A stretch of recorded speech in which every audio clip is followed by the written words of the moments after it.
నమస్తే, నేను Priyanka. Welcome to G7 news. ముందుగా హెడ్లైన్స్.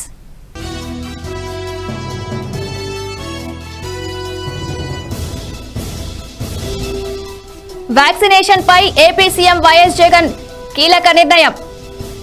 పాఠశాలల్లో పనిచేసే సిబ్బందికి టీకాలు వేయాలని ఆదేశం.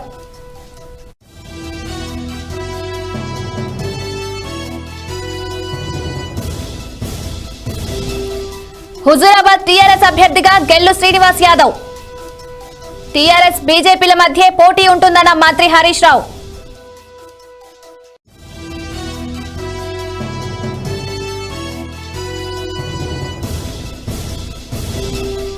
విద్యా విధానంలో సంస్కరణలు దేశానికే తలమానికం. నూజివీడులో వెల్లడించిన మంత్రి ఆదిమూలపు సురేష్.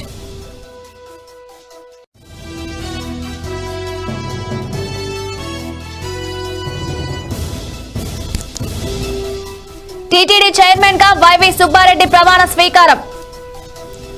సామాన్య భక్తులకు పెద్దపీట వేస్తామని స్పష్టీకరణ.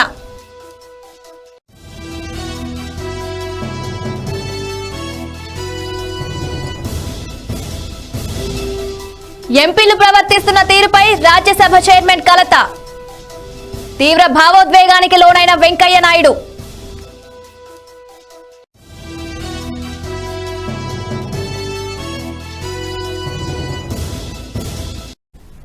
వివరాల్లోకి వెళ్తే, వ్యాక్సినేషన్ విషయంలో ఏపీ సీఎం వైఎస్ జగన్ కీలక నిర్ణయం తీసుకున్నారు.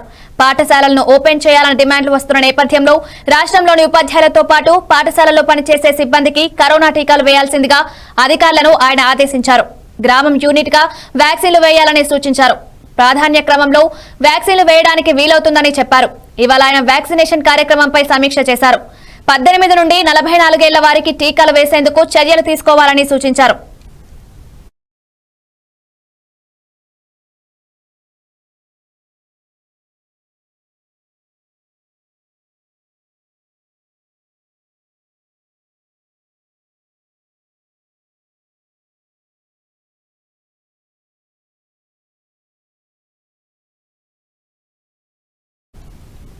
తెలంగాణ రాష్ట్రంలో మరో 2.5 ఏళ్లు టీఆర్ఎస్ ప్రభుత్వమే ఉంటుందని, ఏ పని చేయాలన్నా రాష్ట్ర ప్రభుత్వమే చేస్తుందని మంత్రి హరీష్ రావు తెలిపారు.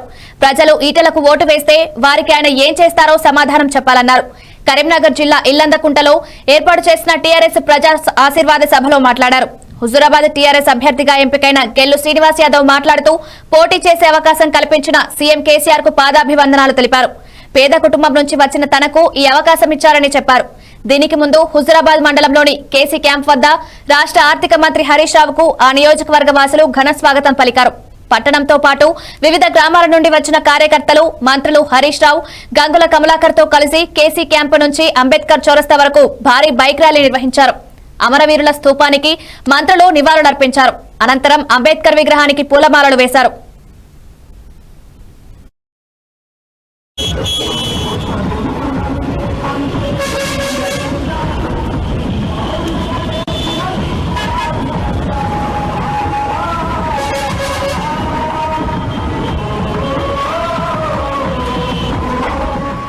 బంధు వద్దు అంటున్నాడు. వద్దా? రైతు బంధు కావాలా వద్దా? కావాలా వద్దా? మరి రాజేందర్ గారేమో రైతు బంధు వద్దు అంటున్నాడు. మరి కావాలంటే ఒకసారి చేయలేవట్టాలి. నాకు రైతు బంధు కావాలంటే కావాలా? కావాలన్న వాళ్ళు గట్టిగా చేయలేవట్టాలి. అందరు కావాలంటుండ్రు, సంతోషం. మరి వద్దన్న వాళ్ళని ఏం చేయాలి ఇప్పుడు? మరి రాజేందర్ గారు రైతు బంధు వద్దు అంటుండు. వద్దన్నలోని ఏం చేయాలి? వద్దన్నలోని ఏం చేయాలి? అదిగా మీ చేతులు ఉన్నది కాదు. ఇప్పుడు కళ్యాణ లక్ష్మి ఏమో మీ కష్టం తీర్చదట, రైతు బంధు ఏమో రైతుకు వద్దట, దళిత బంధు వద్దంటున్నాడు. ఆసరా పెన్షన్ అది పరిగేరుకున్నట్టు అంటుండు. మా ముసలోళ్ళు బాగా మంది కనబడుతుండ్రు. అమ్మ ఆసరా పెన్షన్ కావాలా వద్దా? 2000 రూపాయల పెన్షన్ మంచిగానే ఉందా? మరి ఈటల రాజేందర్ గారు అది పరిగేరుకున్నట్టు అంటుండు. ఏం చేద్దాం? ఉంచాలనా? మరి ఆయన వద్దంటుండు మీవాడు. ఆసరా పెన్షన్ పరిగేరుకున్నట్టట, రైతు బంధు ఏమో వద్దంటాడు, దళిత బంధును వద్దంటాడు, కళ్యాణ లక్ష్మి ఏమో కష్టం తీరదంటాడు. మరి ఇది న్యాయమేనా? నీకంటే అవసరం లేదు, మా పేదోళ్ళకు వద్దా? మా పేదవాళ్లకు ఆడపిల్ల పెళ్లికి ₹1,00,000 కావాలా వద్దా? కావాలనా? మరి రాజేందర్ గారు వద్దంటుండే ఏం చేద్దాం? ఏం చేద్దాం? మీరు ఆలోచించాలి. ఇది న్యాయం అవుతుందా? ఇంకా పెద్ద జోక్ ఏంటంటే రైతు బంధును వద్దంటాడు, ఆయన మాత్రం 10,50,000 తీసుకున్నాడు. 10,50,000 తీసుకున్నాడు. మరి వద్దనే రాజేందర్ గారు 10,50,000 ఎందుకు తీసుకున్నాడో సమాధానం చెప్పాలనా వద్దా? ఇగో ఇది ఎక్కడి నీతి అని నేను అడుగుతా ఉన్నా. ఈ మధ్యన కొత్త కథ మోపైంది. మొన్న ఎక్కడో టీవీలో మాట్లాడిండు, ఆయన బీజేపీలో చేరినాక కొత్త భాష నేర్చుకుంటున్నాడు. ఏమంటుండు? ఇలా అన్నం పెట్టి 45 సంవత్సరాలు ఉన్న పీజీ కాలేజీకి ఇప్పటి వరకు సరైన భవన నిర్మాణం చేయకపోవడం దురదృష్టకరమని విద్యాశాఖ మంత్రి ఆదిమూలపు సురేష్ కృష్ణా జిల్లా నూజివీడు పీజీ కాలేజీలో 5.5 కోట్లతో నూతనంగా నిర్మిస్తున్న భవనానికి ఆయన శంకుస్థాపన చేశారు. కాలేజీలో మొత్తం 9 కోర్సులకు 3 పర్మనెంట్ కోర్సులు కాగా మిగిలిన 6 కోర్సులు ఫైనాన్షియల్ కోర్సులుగా ఉన్నాయన్నారు మంత్రి సురేష్. మిగతా కోర్సులు కూడా పర్మనెంట్ కోర్సుగా దిశగా చేసేందుకు ప్రయత్నిస్తామని మంత్రి హామీ ఇచ్చారు.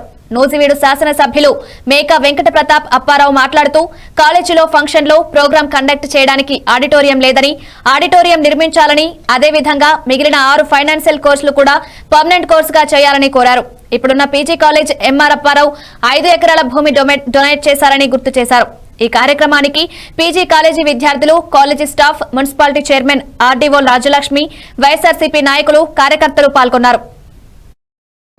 ఇడుతూ కానీ ఇది రెవెన్యూ అంటే 30 రెవెన్యూ డ్యూటీ అయింది సార్ మినిస్టర్ గారు మా సబ్ కలెక్టర్లో, మా ఆర్టీఓలో ఇక్కడ.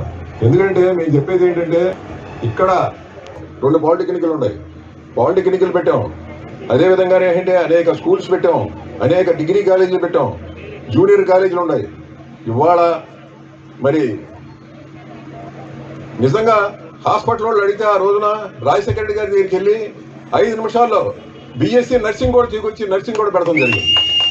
ఇక్కడ లేని కాలేజీలు లేవు, అన్నీ కూడా బాగా ఫుల్ రేంజ్లో అన్నీ కూడా రన్ అవుతున్నాయని చెప్పేసి నేను మీ అందరూ కూడా చెప్తా ఉన్నాను. అదేవిధంగా మాకు కోఆపరేట్ చేయండి, చేసి ఈ ప్రాంతాన్ని అభివృద్ధి పదంలో నడపాలంటే ఇక్కడ స్టూడెంట్స్ సుమారు 450 మంది ఉన్నారు. లేడీస్కి కూడా మళ్ళీ మన హాస్టల్ మీద మళ్ళీ పై అంతస్తు కూడా వేస్తున్నాం. దీంతోనే వేసి లేడీస్ స్టూడెంట్స్ కూడా బయటికి వెళ్లకుండా ఇక్కడే ఉండి మీరు అందరూ ఇక్కడే చదువుకోవాలని చెప్పేసి నేను మీ అందరిని కూడా చెప్తా ఉన్నాను. ఇంకొక విషయం మాట్లాడించి నేను వెళ్తున్నాను. ఏంటంటే సంవత్సరాల కాలంలో ఇది ఆ స్థాయికి చేరలేదు. దీంట్లో ఉన్నటువంటి కోర్సులు కేవలం అధికారికంగా 3 కోర్సులు, మిగతావన్నీ సెల్ఫ్ ఫైనాన్సింగ్ కోర్సు అని చెప్పి చెప్తా ఉన్నారు. ఈరోజు ఖచ్చితంగా మీకు హామీ ఇస్తున్నాను. ఎమ్మెల్యే గారు ఈరోజు వారు అడిగిన ఈ విషయాన్ని, ముఖ్యంగా ఈ యొక్క మరి మ్యాథమెటిక్స్, అప్లైడ్ మ్యాథమెటిక్స్ కోర్సుతో పాటు ఇతర కోర్సులు కూడా ఉండాలి అని చెప్తున్నప్పుడు ఖచ్చితంగా ఈ యొక్క పీజీ సెంటర్ను అటానమస్ సెంటర్గా కృష్ణా యూనివర్సిటీతో సమానంగా దీన్ని ఎదగడానికి ప్రభుత్వ సహాయ సహకారం అందిస్తామని చెప్పి కూడా ఈ సందర్భంగా సభాముఖంగా నేను మీ అందరికీ హామీ ఇస్తాను. కృష్ణా యూనివర్సిటీలో ఏ కోర్సులు ఉన్నాయి, ఏ విధంగా అడ్వాన్స్డ్ కోర్సెస్ అక్కడ డిమాండ్గా ఉందో, అదేవిధంగా ఈ యొక్క ప్రాంతంలో చుట్టుపక్కల ఉన్నటువంటి విద్యార్థులు మరి ఏ కోర్సుల్ని ఇష్టపడుతున్నారో దాని మీద ఒక అధ్యయనం చేయాలని చెప్పి కూడా బీసీ గారికి నేను ఆదేశాలు ఇస్తా ఉన్నాను. ఎగ్జిక్యూటివ్ కౌన్సిల్లో ఈ అంశాన్ని ఖచ్చితంగా ప్రవేశపెట్టి దీని మీద చర్చించండి.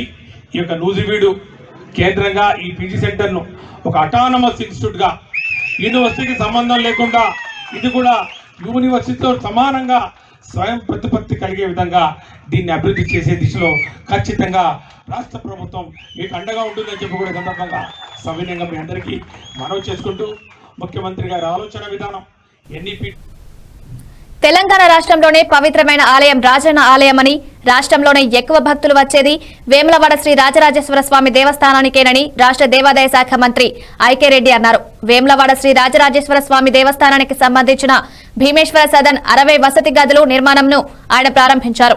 యాదాద్రి తర్వాత రాజన్న ఆలయం పూర్తి స్థాయిలో అభివృద్ధి జరుగుతుందన్నారు. భక్తులకు రూమ్స్ కొరత ఉండడంతో కొత్తగా 60 వసతి గదులు నిర్మించామన్నారు.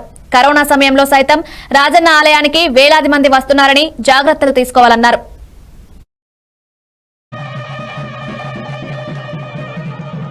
సౌకర్యము అదేవిధంగా ఎక్కడ కూడా ఇబ్బందులు కాకుండా అన్ని కార్యక్రమాలు పెద్ద బస్ స్టాండ్ కూడా నిర్మాణం జరుగుతుంది. రోడ్లు అయిపోయినాయి, సెంటర్ లైటింగ్ పెట్టినట్టయితే ఈ యొక్క ప్రాంతానికి పెద్ద కళ వస్తుంది. జిల్లా కేంద్రంలో మొన్ననే జిల్లా కలెక్టరేట్ మొన్ననే ముఖ్యమంత్రి గారు ప్రారంభోత్సవం చేయడం జరిగింది. అదేవిధంగా డిపిఓ ఆఫీస్ కూడా ప్రారంభోత్సవం చేయడం, పోలీసు ఎస్పీ కార్యాలయం, ఈ విధంగా ప్రతి ఒక్కటి అన్ని అందుబాటులో తీసుకురావడం జరుగుతుంది. కరోనా ఉండడం మూలంగా ప్రభుత్వ ఆదాయం కూడా తగ్గిపోయి కొన్ని ఇబ్బందులు జరుగుతూ ఉన్నాయి. దాన్ని అధిగమించి సంక్షేమంలో ఇక్కడ వెనుకబడలేదు, అభివృద్ధిలో కూడా వెనుకబడలేదు. కాళేశ్వరం ప్రాజెక్టు 3 సంవత్సరాలు పూర్తి చేసుకొని ఆ నీళ్లు ఇక్కడ మిడిమాలకు వచ్చిన తర్వాత సిరిసిల్లాలో ఒక కరువు ప్రాంతం, అటువంటిది సిరిసిల్లాలో మిడిమాలకు వచ్చిన తర్వాత భూగర్భ జలాలు బాగా పెరిగి ప్రతి బోరు కూడా నీళ్లు రావడం జరుగుతూ ఉంది. విద్యుత్ శక్తి సమస్య లేదు. ఆలస్యం అవుతున్నది కానీ పని మాత్రం ఒక 100 ఏళ్ల కొరకు చేస్తున్నాం. అక్కడ 800 మీటర్ల ఘాట్స్ మనం కట్టబోతున్నాం. గోదావరి కృష్ణా బోర్డులు ఏర్పాటు చేసి నదీ జలాల పంపిణీ సక్రమంగా జరిగేలా చూసేందుకు కేంద్రం బోర్డుల పరిధిని నోటిఫై చేసిందని బీజేపీ రాష్ట్ర అధ్యక్షుడు బండి సంజయ్ అన్నారు. కేంద్ర ప్రభుత్వం నీటి సమస్యల పరిష్కారం కోసం విభజన చట్టంలోని అపెక్స్ కౌన్సిల్ నిర్ణయం మేరకు నోటిఫై చేశారన్నారు. కేసీఆర్ నీటి విషయంలో రాష్ట్రానికి న్యాయం చేయాలనుకుంటున్నారా, అన్యాయం చేయాలనుకుంటున్నారా అని ప్రశ్నించారు. కేసీఆర్ రాష్ట్రానికి న్యాయం చేస్తున్నారని చెప్పారు. వర్షం పడే ముందు ఉరుములు వస్తాయని చెప్పి, సాయంత్రం అయితే చీకటి వస్తుంది, ఉదయం అయితే వెలుతురు వస్తాయని చెప్పి, ఎన్నికలు వస్తేనే ముఖ్యమంత్రి బయటకు వస్తాడు, ఉప ఎన్నికలు వస్తేనే ముఖ్యమంత్రి బయటకు వస్తాడు, ముఖ్యమంత్రి బయటకు వస్తేనే హామీలు బయటకు వస్తాయి. మళ్ళీ ఏం లేదు, మళ్ళీ ఎన్నికల తర్వాత మళ్ళీ ఫార్మర్స్ వస్తాయి. మన అడిగారు ఇవాళ పేద ప్రజలు అక్కడ పోడు భూములను నమ్ముకొని వ్యవసాయం చేసుకుంటుంటే ఖమ్మం జిల్లా కొనిజర్ల మండలం ఎల్లన్న నగర్లో 19 మంది మహిళలను ఇష్టానుసారంగా కొడుతూ ఫారెస్ట్ ఆఫీసర్లను అడ్డుకుంటారని చెప్పి ఉద్దేశంతో హత్యాయత్నం కేసు పెట్టారు. ఫస్ట్ ప్రజలు తిరగబడతారు అని చెప్పి భయంతో హత్యాయత్నం కేసు చేసి నాన్ బెయిలబుల్ కేసులు పెట్టి జైలుకి పంపారు. చిన్న పసిపాపలు బాలింతలున్నారు, పసి పిల్లలున్నారు, పాలు తాగే పిల్లలున్నారు.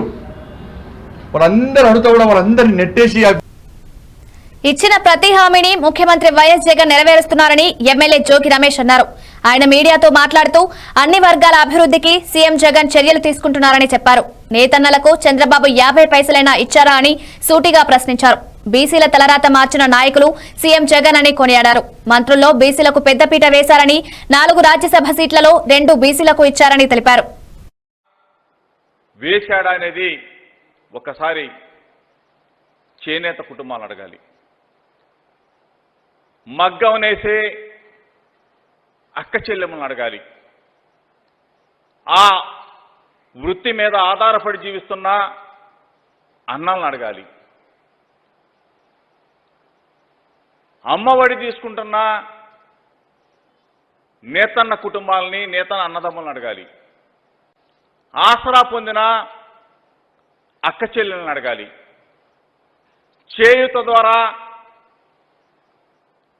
బ్రహ్మాండంగా బలోపేతం అవుతున్న తిరుమల తిరుపతి దేవస్థానం చైర్మన్ గా వైవి సుబ్బారెడ్డి రెండోసారి బాధ్యతలు స్వీకరించారు. బుధవారం ఉదయం 9:45 శ్రీవారి ఆలయంలో టీటీడీ చైర్మన్ గా ఆయన ప్రమాణ స్వీకారం చేశారు. శ్రీ వెంకటేశ్వర స్వామి వారికి ప్రథమ సేవకుడిగా రెండోసారి అవకాశం రావడం తన పూర్వజన్మ అదృష్టంగా భావిస్తున్నారని అన్నారు. గత 2 ఏళ్లుగా సామాన్య భక్తులకు పెద్దపీట వేస్తూ మెరుగైన సౌకర్యాలు కల్పించామని ఆయన తెలిపారు. సామాన్య భక్తులకు శీఘ్రంగా స్వామివారి దర్శనం కల్పించడంలో విజయవంతమయ్యామని అన్నారు. తిరుమలలో చారిత్రాత్మక నిర్ణయాలు, మార్పులు తీసుకురావడంతో పాటు వాటిని అమలు చేశామన్నారు ఆయన.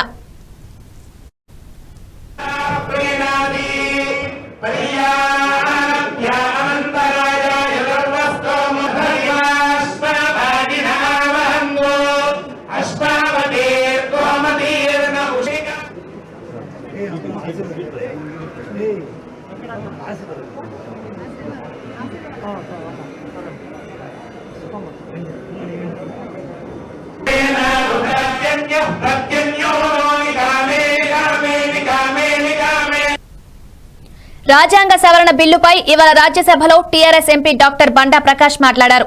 అనేక రాష్ట్రాల్లో రిజర్వేషన్ల కోసం డిమాండ్లు ఉన్నట్లు ఆయన తెలిపారు.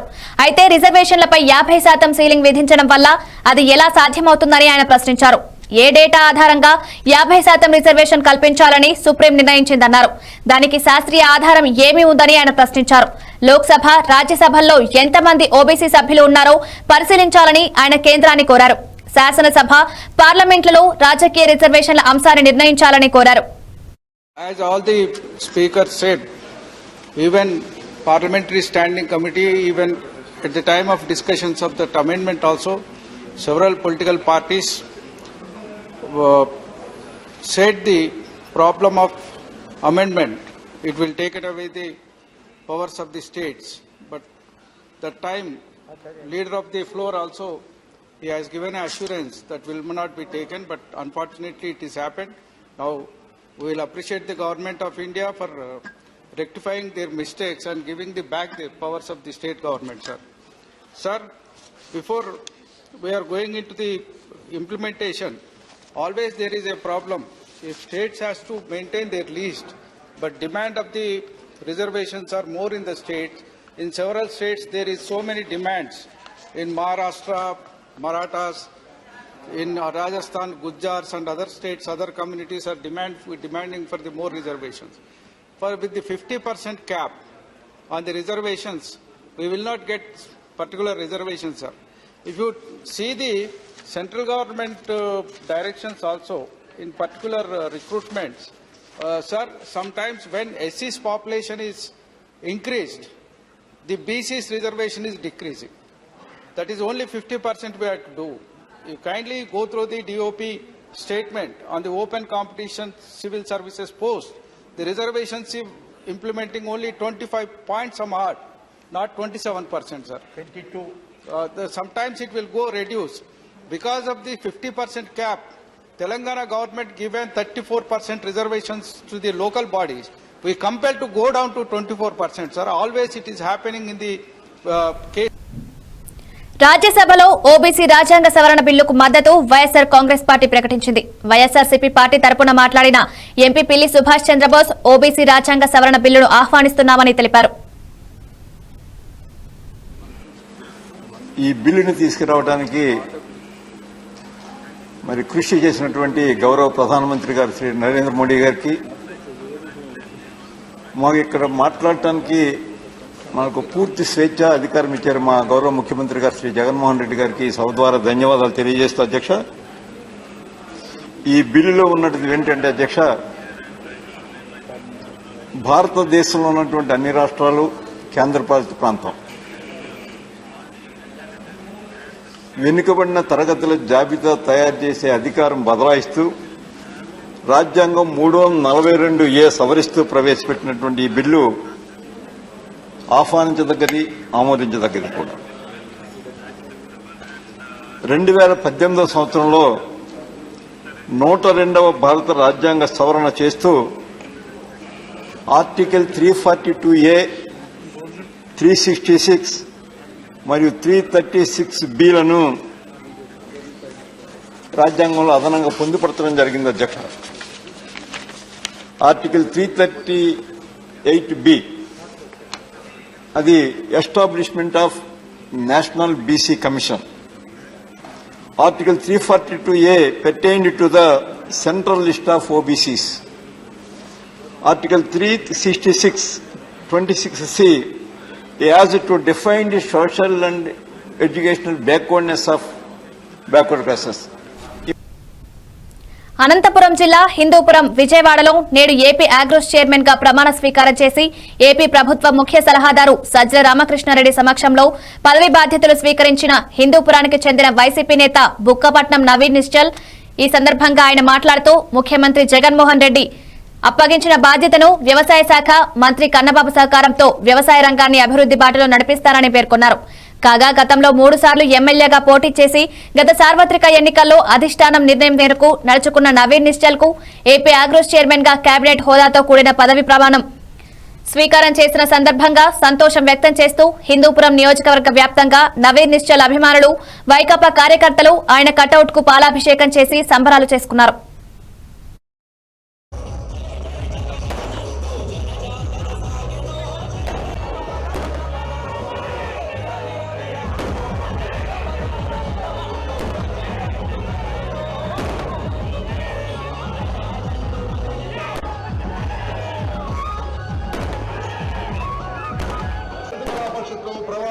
ప్రదానం చేస్తున్న సందర్భంగా మన ప్రియతమ నాయకులు రాష్ట్ర వైఎస్ఆర్సీపీ ప్రధాన కార్యదర్శి శ్రీ మహాలక్ష్మి మరెన్నో ఉన్నత పదవులు అలంకరించాలని కోరుకుంటూ ఇట్లు హరీష్ కుమార్, వైఎస్ఆర్సీపీ యువ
రాజ్యసభలో విపక్షాలు వ్యవహరిస్తున్న తీరుపై చైర్మన్ వెంకయ్యనాయుడు తీవ్ర ఆగ్రహం వ్యక్తం చేశారు. మంగళవారం సభలో జరిగిన ఘటనలపై ఎలా ఆగ్రహం వ్యక్తం చేయాలో కూడా తెలియడం లేదన్నారు.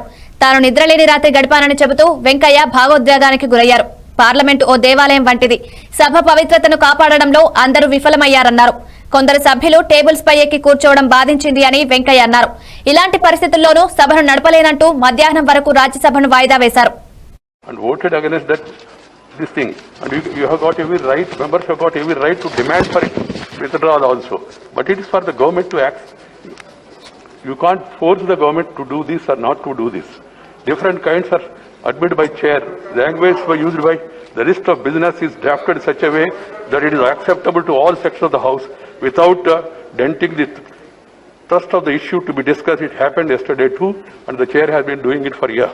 I find it difficult to understand as to why the subject was listed in the list of business for yesterday would have prevented any member to raise any issue concerning the farm sector, including 3 farm bills that some members were keen to raise in the House and even demanding their withdrawal. Yesterday was a golden opportunity for the concerned members to have gone on record with their positions on all issues relating to the right of the farmers. But it was not to the, please have the decency at least, and the chair is saying something at least to hear it. You may not agree, that's a different matter. The positions on all issues to the right of farmers, but it was not to be, as the sole intention seems to be, not to allow the House to function. Sir, 35 bills have been passed. Right at the start of the proceedings of the House yesterday, I have cautioned them not to take up the listed discussion on farm sector. Anantapuram కలెక్టరేట్లోని revenue భవనంలో నిర్వహించిన జిల్లా సమీక్షా committee సమావేశంలో పాల్గొన్న జిల్లా incharge మంత్రివర్యులు మరియు రాష్ట్ర పురపాలక పట్టణాభివృద్ధి శాఖ మంత్రులు బొత్స సత్యనారాయణ, రాష్ట్ర రహదారుల మరియు భవనాల శాఖ మంత్రి మాలగండ్ల శంకరనారాయణ, సమావేశంలో పాల్గొన్న ఎమ్మెల్యే మహమ్మద్ ఇక్బాల్, వెన్నపూస గోపాల్ రెడ్డి, ఎమ్మెల్యేలు Anantha Venkataramireddy, MLA Kethireddy, Venkataramireddy, Siddareddy, Usha Sricharan, Topudurthi Prakash Reddy, Y Venkataramireddy, Payyalapu Keshav, AP school education monitoring committee CEO Aluru Sambasivareddy, జిల్లా కలెక్టర్ నాగలక్ష్మి సెల్వరాజన్, జిల్లా SP Fakirappa, Kaginelli joint collector A Siri, housing joint collector Vishanthi, sub collector Naveen, assistant collector Suryatej, DRO Gayatridevi, ADCC bank chairman Likhitha, DCMS chairman Chandrasekhar, జిల్లా అధికారులు తదితరులు పాల్గొన్నారు. ముఖ్యంగా వెనకబడిన మన కాన్స్టిట్యూన్సీ పుట్టపర్తి, కదిరి, అదేవిధంగా హిందూపురం, దాదాపు 18 మండలాలు మనం ఈ రెయిన్ వేజెస్తో పాటు దెన్ గూగుల్ యాప్ ద్వారా తీసుకున్నటువంటి స్ట్రాటజీస్ అని తీసుకున్నాం. ఆ స్ట్రాటజీస్కు దీన్ని కంపేర్ చేస్తే ఈ మనకు ఆగస్టు లాస్ట్ వరకు లేదా సెప్టెంబర్ ఫస్ట్ వీక్ కూడా మనకు ఖరీఫ్లో ప్లాంటేషన్ టేకప్ చేసేదానికి అవకాశం ఉంది. కాబట్టి ఈ లెఫ్ట్ ఓవర్ ఏరియాను ఈ క్రాప్స్ లో కవర్ చేసేదానికి ప్లాన్ చేస్తున్నాం సార్. ఈ విధంగా ఆగస్టు 50 ఈ విధంగా ప్లాన్ చేస్తున్నాం సార్. ప్రతి క్రాప్ కూడా ఈ క్రాప్ బుక్ అయితే తప్ప ప్రభుత్వం వచ్చి మార్కెట్ ఇన్వెస్టిగేషన్ చేసి వాటి నుంచి గిట్టుబాటు ధర తీసుకోవడానికి అవకాశం ఉంటుంది. లేకపోతే మాత్రం వాళ్ళు నష్టపోయే ప్రమాదం ఉన్నది. అది ఉంటేనే అలాగే క్రాప్ ఇన్సూరెన్స్ కానీ నష్టపోయినప్పుడు ఇన్పుట్ సబ్సిడీ కానీ దీని ద్వారా ఎక్కువ వచ్చే పరిస్థితి ఉంటుంది. ఆ ఈ క్లబ్ రిజిస్ట్రేషన్ ఉంటేనే వాళ్ళకి బస్సు పెట్టేది కానీ సీడీ కానీ అన్ని కూడా మరి ఇచ్చే పరిస్థితి ఉంటాయి. దయచేసి తాలూకు అభిప్రాయం అందరూ తెలియదు కాదు. ఇక్కడ ఏ చర్చ జరిగినా ఏ అంశం మనం చర్చించినా దాని వచ్చే అవుట్కమ్ ఈ జిల్లా అభివృద్ధి కోసం, ఈ జిల్లా ప్రధాన తాలూకా శ్రేయస్సు కోసం అది ఉండాలనేది మనందరి తాలూకా అభిప్రాయం, మరి నా అభిప్రాయం కూడా. కాబట్టి దయచేసి ఇక్కడ వచ్చిన ప్రజాప్రతినిధులు అందరూ కూడా ఏ అంశం ఉన్నా సరే మీరు కూలకూసంగా మీ నిస్సంకోచమైన అభిప్రాయం చెప్పవచ్చు. మీరు ప్రశ్నించే ప్రతి అంశానికి మీరు కావాల్సిన ప్రతి అంశానికి వివరణ ఇస్తూ అధికారులు అందరూ కూడా ఉన్నారనే విషయాన్ని కూడా మరి అధికారుల తరఫున కూడా మీ అందరికీ కూడా తెలియజేస్తున్నాను.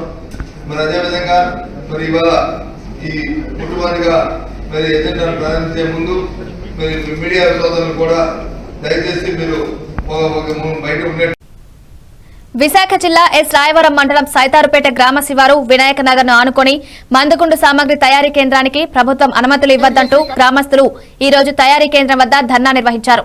గ్రామస్తులు చెప్పిన వివరాల ప్రకారం కొవ్వొత్తుల తయారీ కేంద్రం అని చెప్పి మందుగుండు తయారీ కేంద్రం అనుమతికి అప్పీల్ చేస్తున్నారని, దయచేసి ప్రభుత్వం ఇలాంటి వాటికి అనుమతులు ఇవ్వద్దని కోరుకుంటూ గ్రామస్తులు ధర్నా నిర్వహించారు. ఈ ధర్నాలో సిపిఎం జిల్లా కార్యదర్శి అప్పలరాజు, జిల్లా వ్యవసాయ కార్మిక సంఘం అధ్యక్షుడు ఎం సత్తిబాబు, గ్రామస్తులు పాల్గొన్నారు.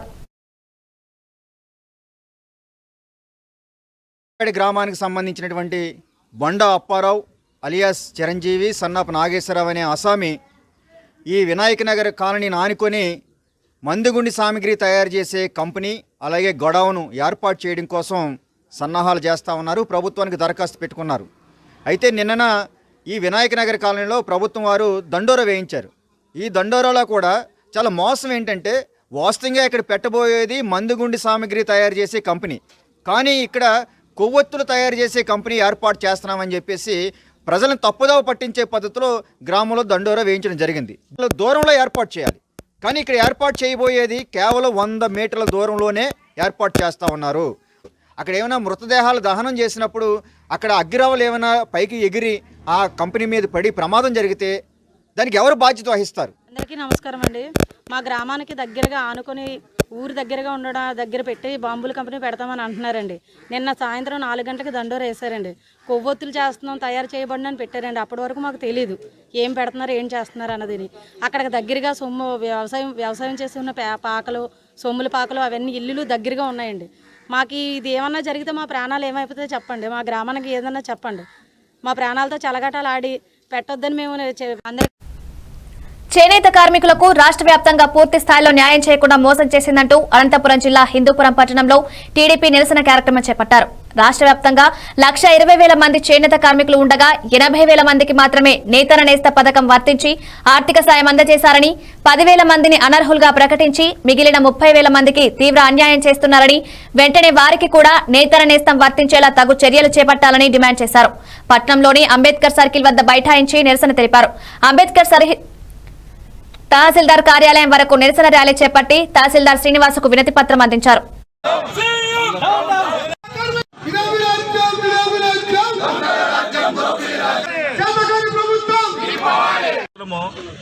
నేతన నేస్తం కార్యక్రమం మీరు అనౌన్స్ చేసినప్పుడు రాష్ట్ర వ్యాప్తంగా 1,20,000 మంది 20,000 మగ్గాలు ఇక్కడ రాష్ట్రంలో ఉన్నాయని చెప్పడం జరిగింది.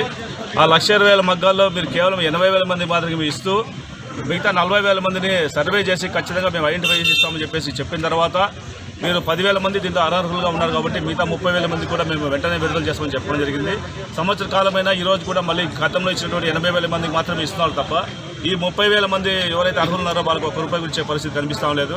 మీరు 24,000 రూపాయలు మొత్తం 1,20,000 మందికి మీరు ఏదైతే మాట చెప్పినారో అందరికీ ఇవ్వాల్సిందిగా మేము డిమాండ్ చేస్తున్నాము. అదేవిధంగా నేతలందరూ కూడా ఇప్పటికే ఆర్థికంగా చాలా కుదేలవుతున్నారు. వాళ్ళందరికీ ప్రోత్సాహం ఇవ్వాల్సిన అవసరం ఉంది. వాళ్ళు చేసే పని మీద మీరు ఖచ్చితంగా వాళ్ళు ప్రోత్సాహం చేస్తే తప్పకుండా వాళ్ళు మంచి ఇంకా అభివృద్ధి. బులెటిన్ ముగించే ముందు హెడ్లైన్స్ మరోసారి.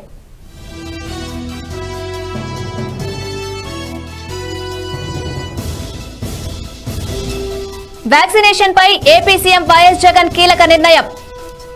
పాఠశాలల్లో పనిచేసే సిబ్బందికి టీకాలు వేయాలని ఆదేశం.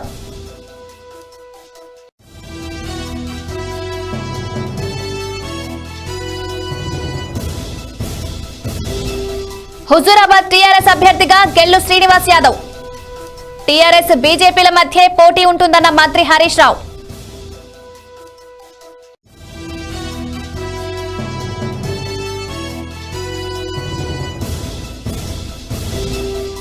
విద్యా విధానంలో సంస్కరణలు దేశానికే తలమానికం.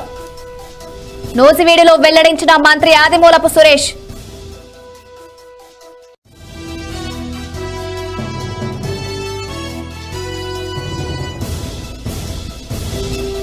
టీటీడీ చైర్మన్ గా వైవి సుబ్బారెడ్డి ప్రమాణ స్వీకారం.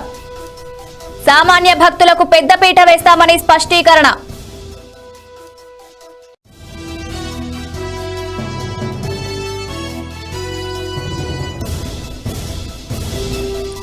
ఎంపీలు ప్రవర్తిస్తున్న తీరుపై రాజ్యసభ చైర్మన్ కలత. తీవ్ర భావోద్వేగానికి లోనైన వెంకయ్య నాయుడు.